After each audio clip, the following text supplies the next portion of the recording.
Wow, did Manchester United get away with one? Yes, people. We're back to another Premier League match reaction. Manchester United at the death have beaten Fulham 1-0, courtesy of a goal from Bruno Fernandes.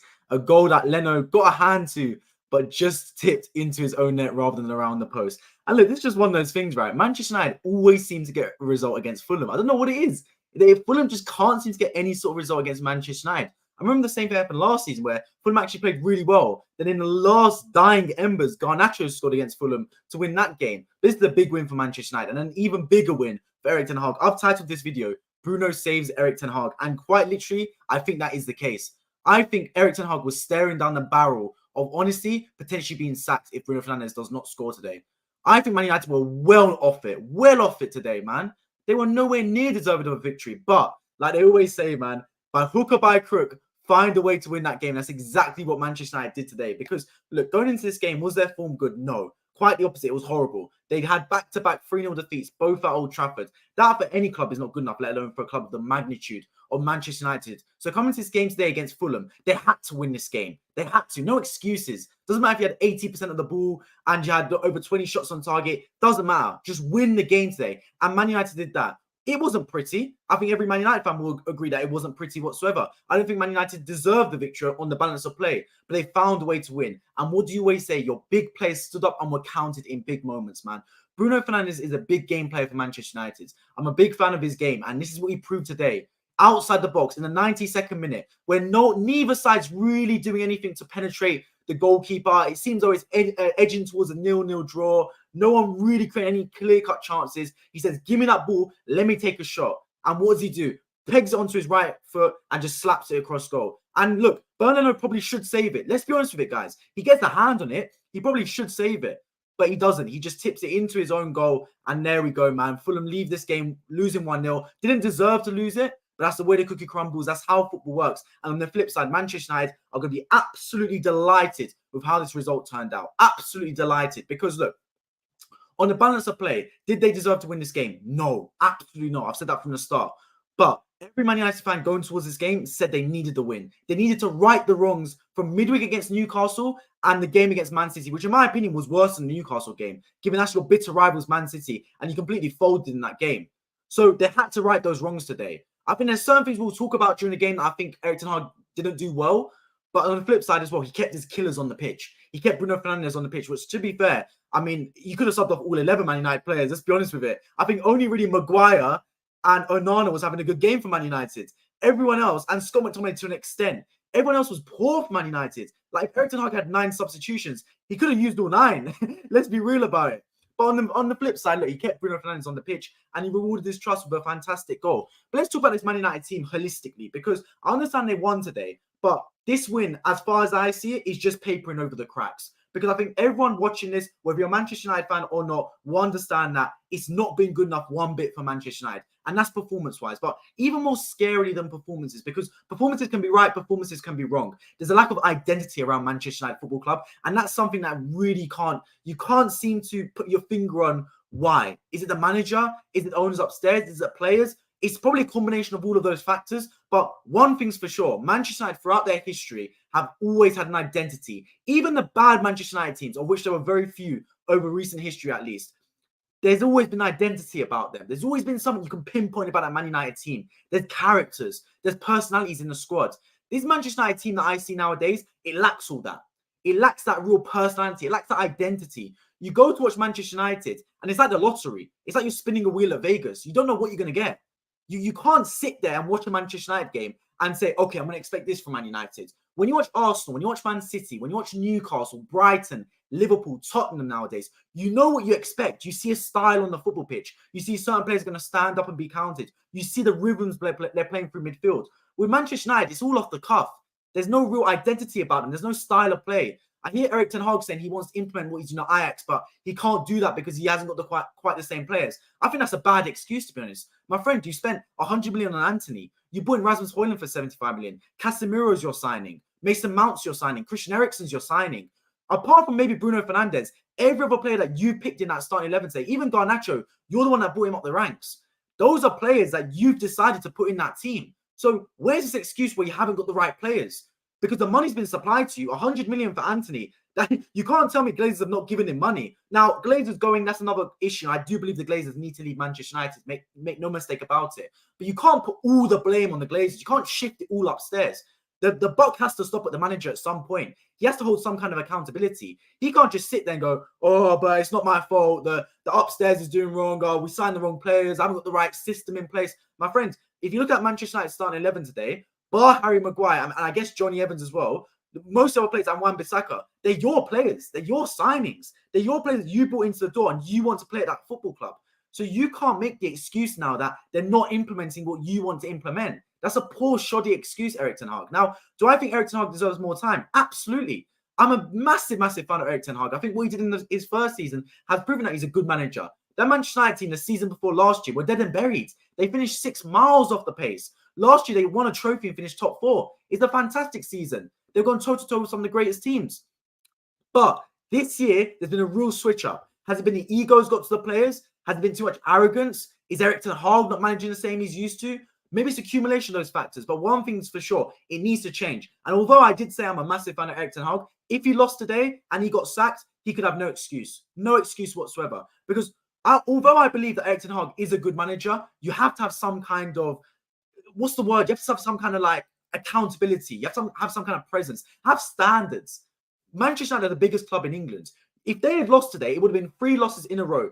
3-0, 3-0, then a loss to Fulham at 1-0 or something at home. Away from home. That's not good enough. For me, if you manage a big club like an Arsenal, a Manchester United, a Liverpool, etc., if you lose 3 matches in a row in the manner in which you lose them, your job has to be in jeopardy. You have to create some kind of standards. I'm not saying be really get cold feet and sack him as soon as there's a bad performance, but for Manchester United with Erik ten Hag, it's been bad performances consistently this season. Today was a bad performance they got away with, but Sheffield United a few weeks back, bad performance they won 2-1 in. Man City, bad performance. Newcastle, bad performance. Lost to Brighton, bad performance. There's very few times I've seen Manchester United actually play well this season. Very few times. Even Wolves, first day of the season, very lucky to win that game. VAR came out and said they made a mistake. A few weeks later against Nottingham Forest, 2-0 down after 10 minutes. It's very rare you win games after being 2-0 down so early in the match. So Manchester United have got a lot to look around in. And it's not just the manager, it's the players as well. They all need to look at each other because collectively it's not good enough. I could go through this whole Manchester United team, genuinely every single player, and pinpoint each one.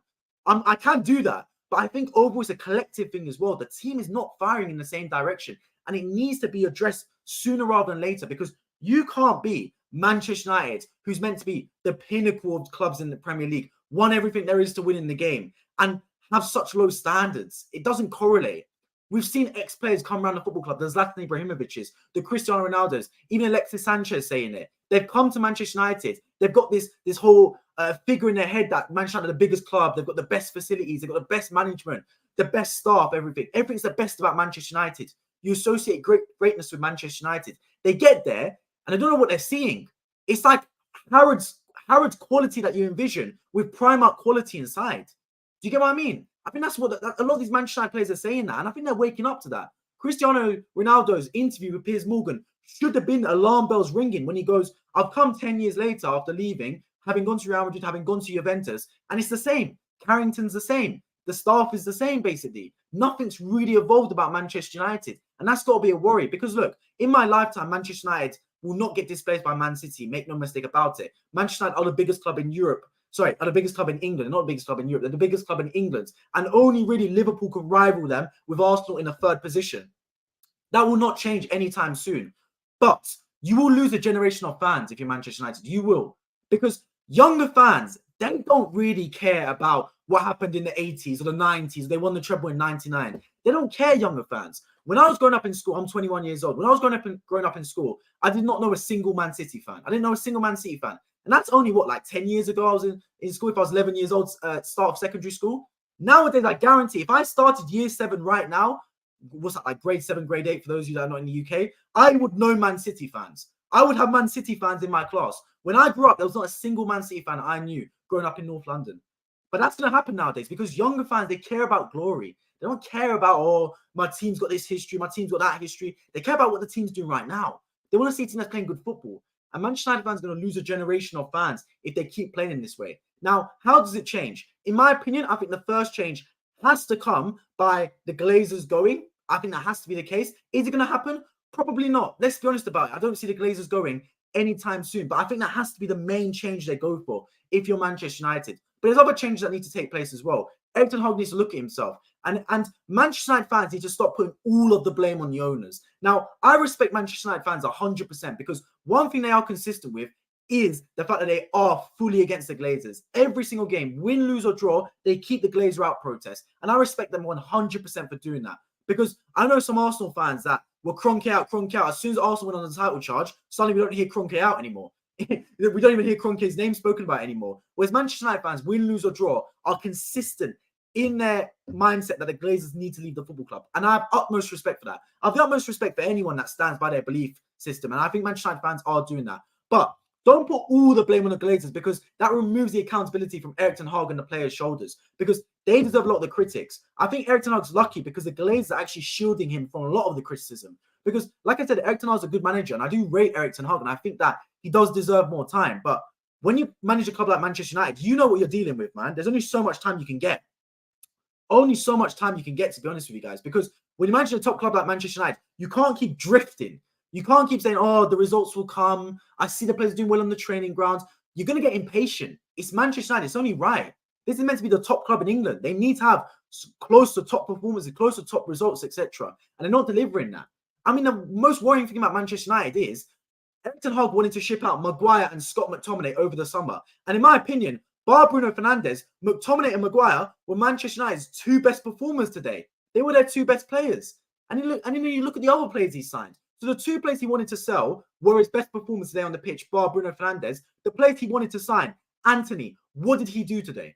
What did Anthony actually do today? Let's be honest about it. I've spoken about Anthony throughout his time at Manchester United and how I said it's one of the worst signings I've ever seen in my life for the money they've spent.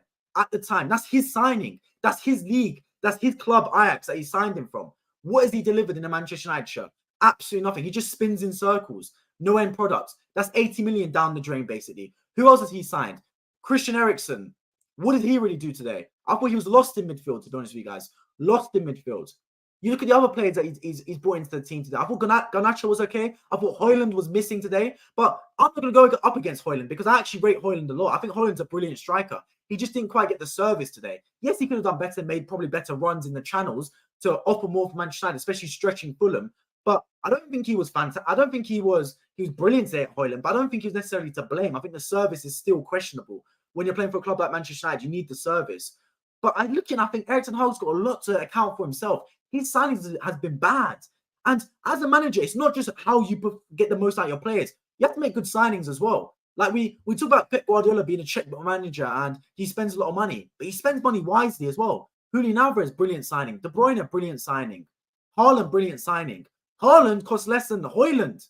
If you look at price, now obviously wages is another thing and he had a release clause, etc. But pound for pound, in terms of actual transfer fee, Haaland costs less money than Højlund. Do you get what I mean?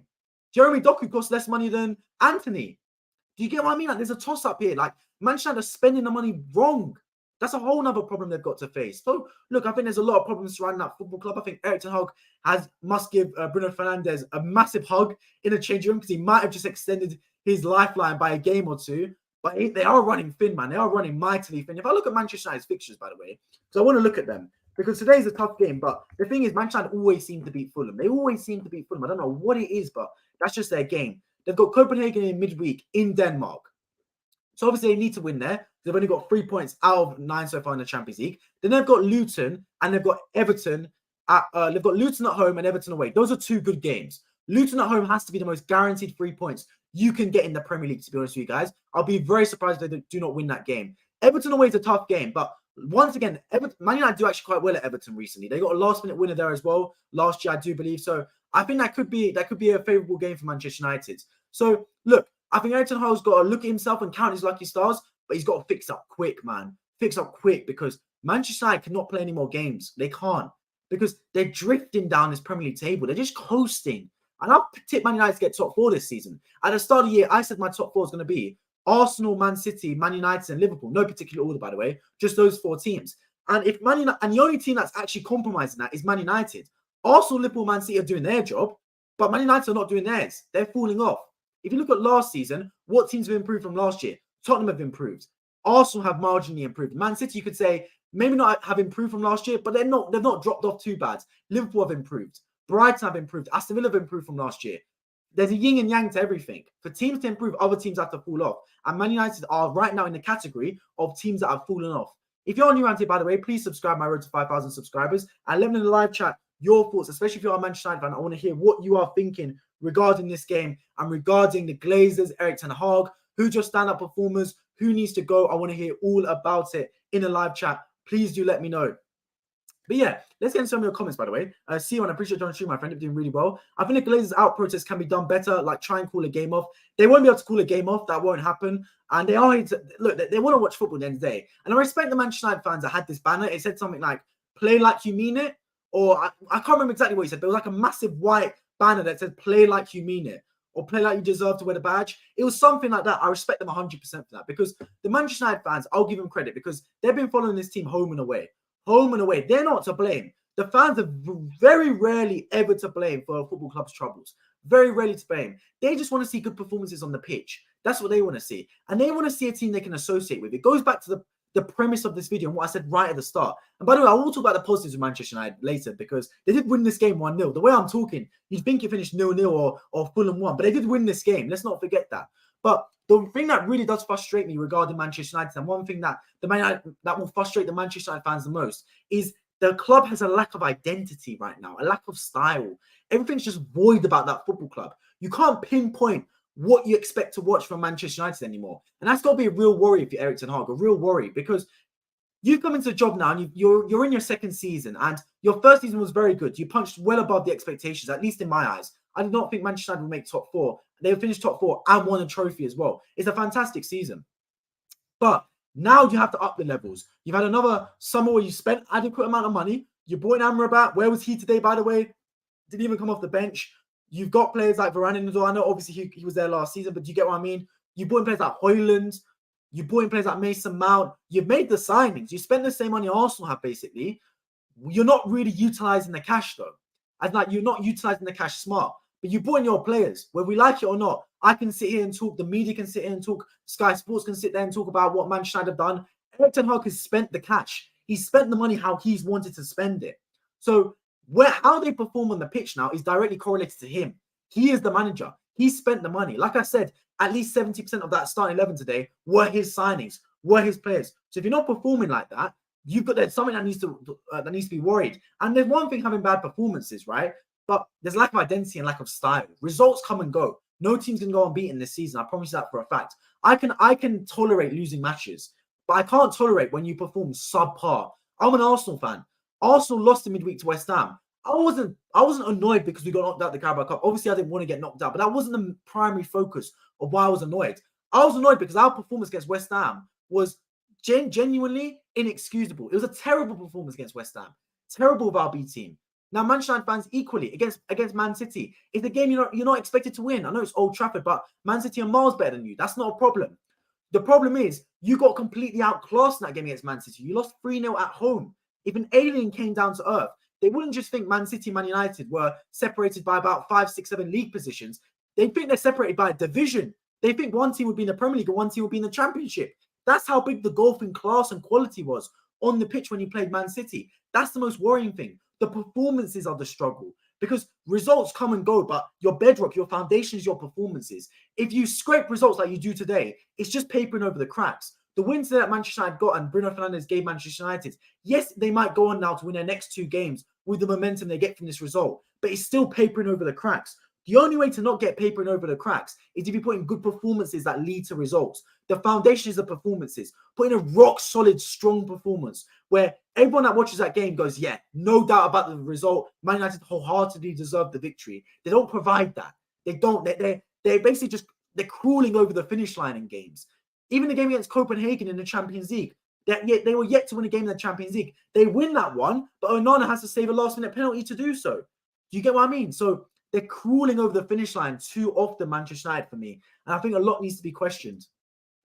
As for Erik ten Hag, when do you think he'll get sacked? Look at their fixtures and predict which game they'll lose and get him sacked. Well, look at their fixtures. So they've got, I can actually share my screen. Let me share my screen so you guys can see their fixtures as well at the same time. So let's look at the Manchester United fixtures. So if we look at Manchester United fixtures right now, and we go like this, so you can see their fixtures. Yeah. So right now they've got Luton, they've got Copenhagen in midweek. Fine, it's a game away in Denmark. It's a tough game, but let's be honest, you should beat Copenhagen. Luton at home, they should win that game.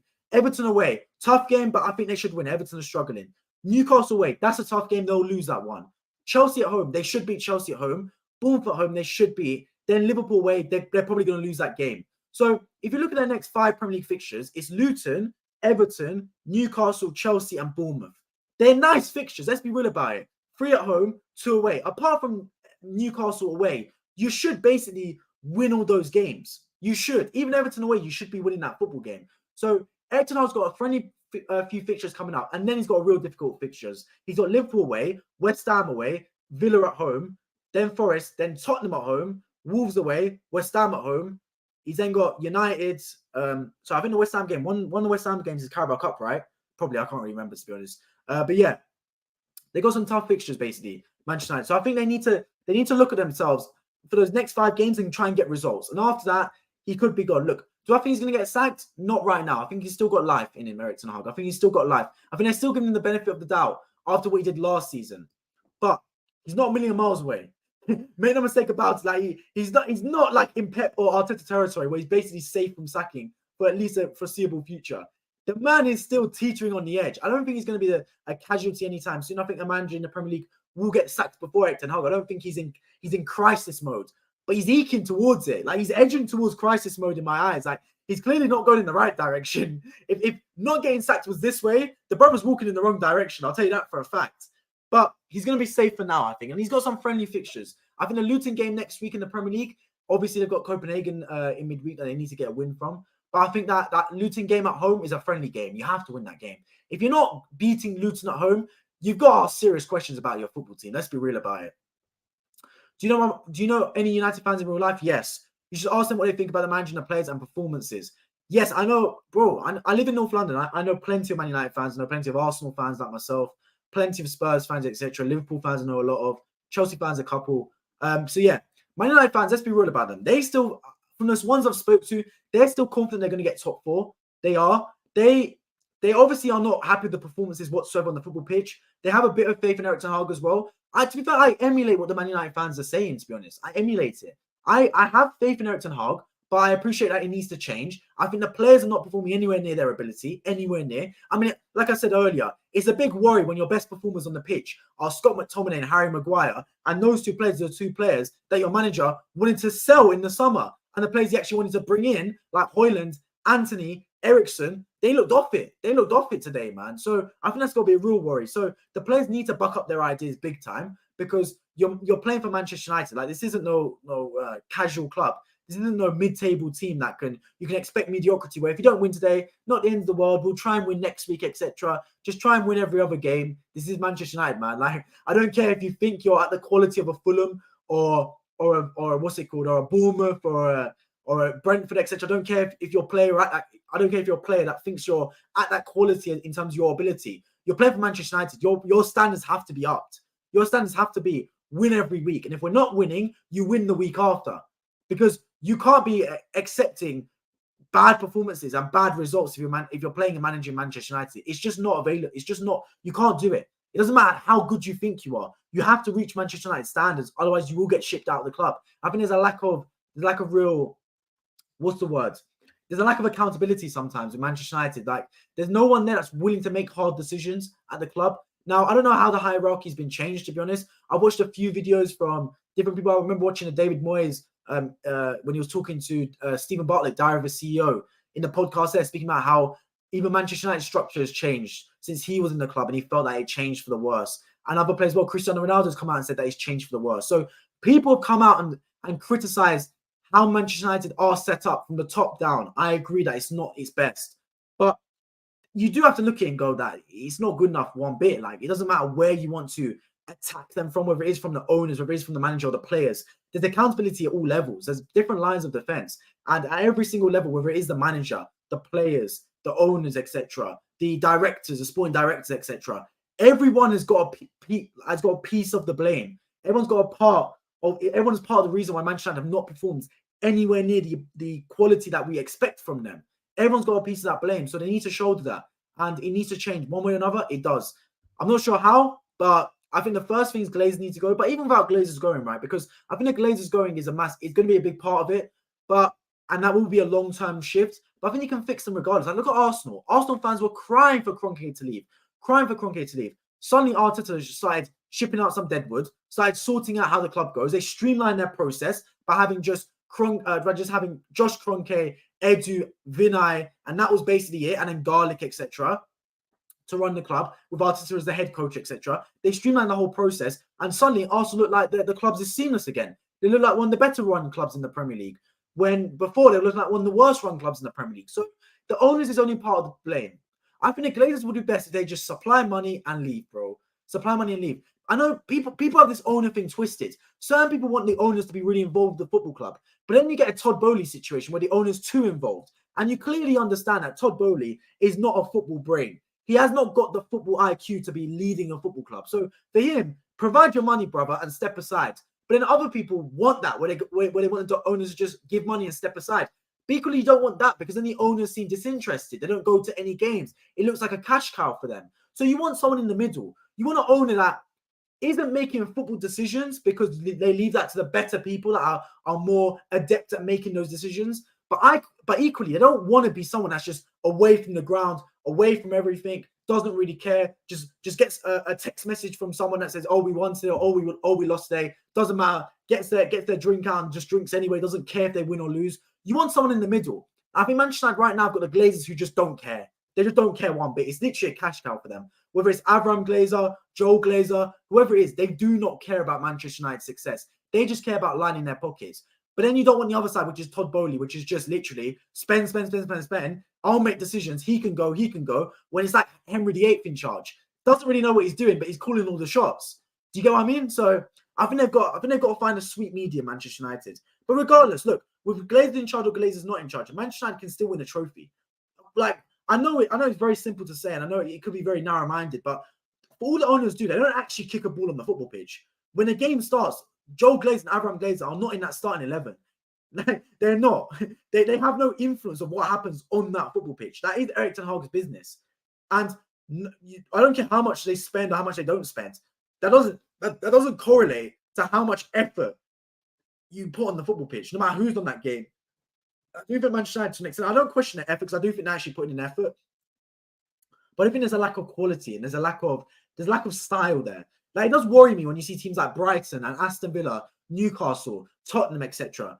They look better than Manchester United. They look like they have an idea upstairs, whereas Manchester United look like it's just off the hook. It's just off the cuff. They're all just like everyone just bouncing around and expecting something. Like, ooh, like we'll give the ball to Fernandes, he'll do something. Yay, Fernandes scored. Manchester United win another football game. But anyone that watched that game today, if you only watched the last 5 minutes, you'd think brilliant. Manchester United, great, gave the ball to Fernandes, he scored a goal. But if you watch that whole 95 minutes, you sit there and go, yeah, United got away with one today. They weren't good. It didn't seem right. If they played any team other than Fulham, they probably would have lost this game or at most drawn it. So I think there's a lot to account for there. For me, Manchester United, the biggest club in the league, agree. Finishing first should be the only thing considered a success. Top four should be an obligation. Like, I hear you, C1, you want to come up with the top standards. But I think also, look, I agree. I think Manchester United should obviously be aiming for first position because they are the biggest club in England. But you have to understand step-by-step process, right? So would you have sacked Erik ten Hag last season then because he didn't win the league? At the start of the season, would you have sacked Erik ten Hag? You wouldn't have. Because you have to understand that there is stepping stones. Everyone wants to aim for the title. I understand that. But you got to go step by step, man. It's not, you don't come out the womb and start running. You come out the womb, you start crawling, then you start walking and falling over, then you start running later down life. You don't come out and start running. Do you get what I mean? Manchester need to go step by step. Start, of course, as I always say, start with understanding what is your ambition for this season. Last year was get top four, and they did it. They won a trophy along the way. This year, their ambition should have been to fight for a title. That should be their ambition. I'm not saying win it, because Manchester City and Arsenal are ahead of Manchester United in the title race. But fight for a title. That should have been their ambition. And so far, they're nowhere near it. Nowhere near it, man. They're barely fighting with Aston Villa and Newcastle now, let alone fighting with Arsenal, Man City and Liverpool. So that's got to change massively. But yeah, I do hear you. But they need to go step by step. And for them to make the next step, it should have been fighting for the title. And right now, they're fighting to see what their best 11 is, to be honest with you guys. And that's a real worry. Top only handed powers to technical director for this summer transfer window. Another manager has finally been given the manager full control of transfers. Well, hopefully Chelsea's situation improves then, to be honest. Hopefully it improves then. No, I wasn't going to sack Erik, but I said top 4 should be an obligation, as in anything less is a disgrace. I'll be real with you. I'll be honest. Last year, did you expect Man United to get top 4, given the season they had the year before? Because I didn't. I did not one bit. It was a brand new manager, brand new situation. They finished 6th the season before, and they were terrible to finish 6th. Miles of Arsenal, who finished 5th. I would not in a million years have guessed them to finish 4th. Genuinely. I thought they were going to finish 5th, maybe. Slightly improve. But they finished 4th last season. So that was a success last year. I think you're being harsh and it's an obligation to finish top 4. I think last year was a success to finish top 4 and win a trophy. Now, you can look at it holistically and say, oh, it's Manchester United. How's top 4 a success? They have to win the title. And fair, look, I understand that thought process. But at the same time, appreciate the position you're in, the position you want to get to. Appreciate that it's a step-by-step process. You can't go forward just exponentially. You have to take step-by-step gains. And I think the Manchester United last season was a success. It was a big success. And I think next year, they need to be able to take that next step upwards. Here's a question for you. What do you think of Fulham? Because the whole stream is Man United slander. Good question. What do I think of Fulham? Fulham is a case of mediocrity. Mediocrity, man. I saw them today and I thought they were okay today. I thought they were good in parts, but the second half, they were much better than the first half. I think they miss Mitrovic. I hate to say, because I don't want to talk about players that have left the football club, but they do miss Mitrovic's goal threat. They were struggling to get on the end of chances today. But here's the thing about Fulham, right? They struggled against Manchester United, so this result wasn't a worry for me. I actually predicted Man United to win this game.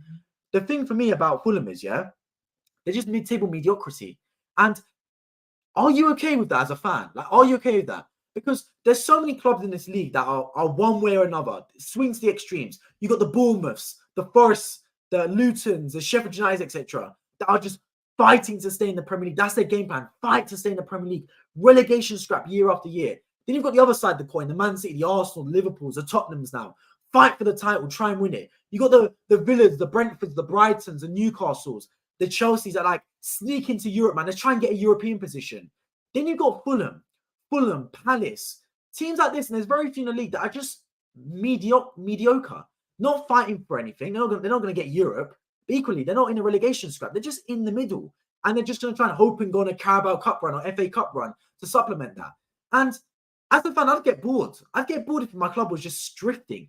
At least when you watch Brighton or Aston Villa, they have ambitions. They sign a top coach like Unai Emery or De Zerbi. They make top signings like Diaby, etc. For Newcastle, they sign players like Sandro Tonali. I know he's banned now, but they make top signings. They're trying to push forward and try and go into Europe like they've been doing so. They're making the strides forward. And you see that maybe not next year, maybe not in 2 years' time, but in 3, 4, 5 years' time, you could see those teams fight for the title potentially if they follow the same linear growth that they have been doing. But Fulham, on the other hand, they're just mediocre. They're just drifting. They're coasting in endlessness. They're just drifting through life. And I think for them, they need to look here and they need to make the next step. And how they make the next step, I'm not too sure. I think Fulham will be disappointed they did not win today, to be honest, because they deserved at least a point. Let's be honest. I think if you told me any team deserved a victory, I'd say Fulham over Manchester United, to be honest with you guys. So I think I'll be mightily disappointed they didn't get at least a draw from this game. But look, if you don't defend for the full 95, 100 minutes, you're going to get found out. That's how it works in football, man. So look, I think Bruno should have done better on the goal, but it's one of those things. Disappointing that Fulham couldn't keep Manchester United out for a few more minutes. Yeah, agree, Jeff. Appreciate you on stream, by the way. Hope you're doing well. I agree with you, man. I think Fulham definitely should have held out a bit longer, man. A little bit longer. Fulham, Palace, and Leicester until they get relegated are that mediocre teams. At least Leicester won the title, though. Like, at least Leicester won the title, to be honest with you guys. So I wouldn't put Leicester there. To be honest, I put Fulham, Palace there. Who else would I really put there?